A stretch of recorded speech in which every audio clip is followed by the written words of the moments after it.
Hey, it's another little Wayne bite. Just a little taste of this and that. Today I'm making red velvet fudge. It's a light and dark swirly concoction of just really ooey gooey goodness. Really tasty. Now before we get started, just a reminder, please subscribe to my YouTube channel. You'll get more recipes, craft ideas, travel tips, even restaurant reviews, all in the same spot. Just click on the subscribe button and the notification bell so you always know when new videos are coming out. So let's get started. I'm going to start off with my pan first. I've got my pan prepared here. I've got a 7 by 7 inch square pan. Now you can use an 8 by 8 or even 9 by 9 depending on what you got at the house. What I do is I spray it with a little bit of spray so that the paper will stick to it. So let me do that real quick. A little spray. And what I have is simple parchment paper that I've cut in 7-inch strips. So I'll take one sheet and I'll lay it down this way. And it sticks to the spray so it stays on the bottom. And then the other piece I'm going to lay just the opposite way. So what it allows me to do is actually pull the fudge out really quickly and easily when I'm done. So that's done. Pretty basic, yep. The next step is actually get the other ingredients going. I have a large bowl here. In that I'm going to put 1 cup of Semisweet chocolate chips. And to that I'm going to add 2½ tablespoons of red food coloring. The thing about red food coloring is it gets on everything, so be careful with it. I actually spilled it a little bit earlier and it was a mess. Anyway, put that in there. You're going to set that aside and get ready for the next step. The next step is actually to melt 1½ sticks of butter, that's 3/4 of a cup, in my pan here. Now while that's melting down, another element to have is a candy thermometer. This is very useful to make sure the temperature is just right with this mixture before you start mixing everything else together.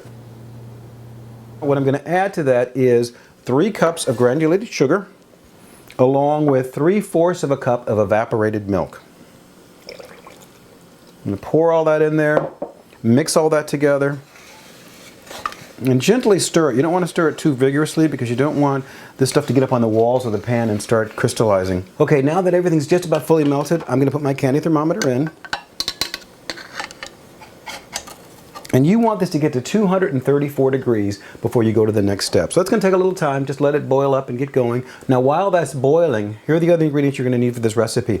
I've got 1 3/4 cups of white chocolate chip, basically 11 to 12 ounce bag of white chocolate chips. I've got 1 tablespoon of vanilla extract, and I've got 1 7-ounce container of marshmallow cream. Those are the ingredients you're going to need when this stuff is ready at 234 degrees. All right, according to my thermometer, it's right at 234 degrees. Turning off the heat.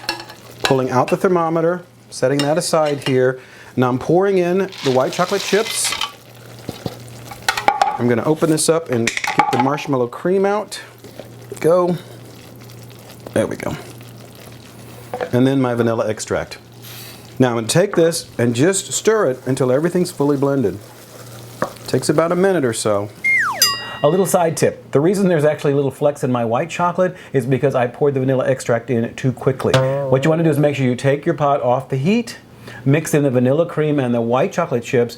When that's fully blended, then you add in the vanilla extract. Don't add it in too soon because it'll burn the way it did with mine. Mine will still be okay, but you don't want yours to look like that.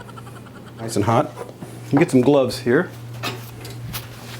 Take half of this mixture now and pour it into my Semisweet chips. So that's about half.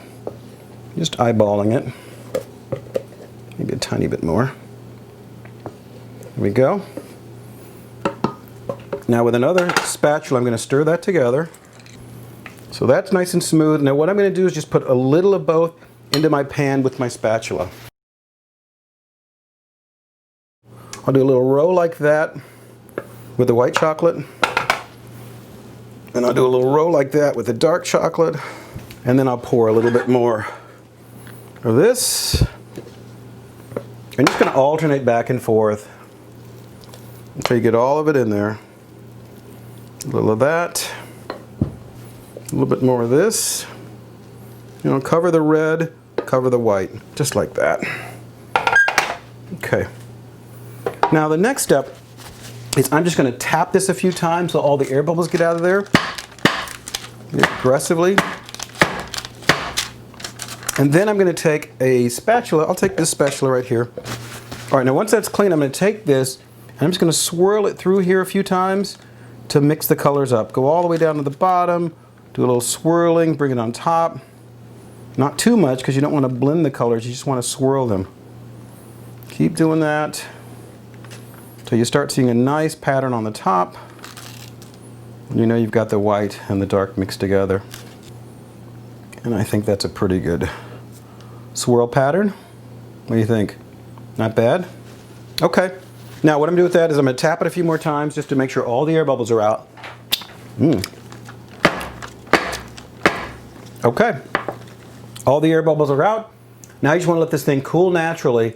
Once it cools completely, you can pull it out of the pan here, and then we're going to cut it. So I'm back. Everything is cooled off now. My fudge is ready to be sliced up, and I'm going to pull it out of the pan here. Now sometimes you may have to use a knife to sort of like get the corners loose, but basically once it's all solid, you just sort of slide it up like this. It'll take me a second to coax it all the way out of here. Later that same day. There we go. All right, so he's out of the pan. It's good to go. Nice and solid. Look at that. Isn't that gorgeous? Really, really nice. Now, my pan, like I said before, is 7 inches by 7 inches, so I'm going to cut 1-inch squares. Now, I could eyeball it, but I'm kind of a nerd, so I have a ruler here that I'm going to use to actually measure it. So I'm going to lay it up here and just make little tiny marks at every inch.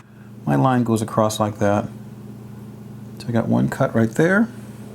But let me do one across here to do one set of squares right here in the middle. There we go. So, what I have are these beautiful little squares here. Look at that. How gorgeous is that, right? Really, really nice. So I'm going to cut all the rest of these up into individual squares. Now, it's not perfect. Even though I measured it out, it's still not perfect. But I don't think any of your guests are going to have a problem with that. And I've got a nice little presentation here. Right here. Isn't that gorgeous? Pretty cool. Look at that. Ah, very nice. Makes a beautiful presentation. Anyway, all the information you need is down in the information section below. Check it out. Let me know what you think. Thumbs up, thumbs down. Also leave me your comments. I'd love to know what you think about this recipe, others that I've done in the past, and others you'd like to see in the future. Thanks for watching again. Make sure you subscribe, and we'll see you next time.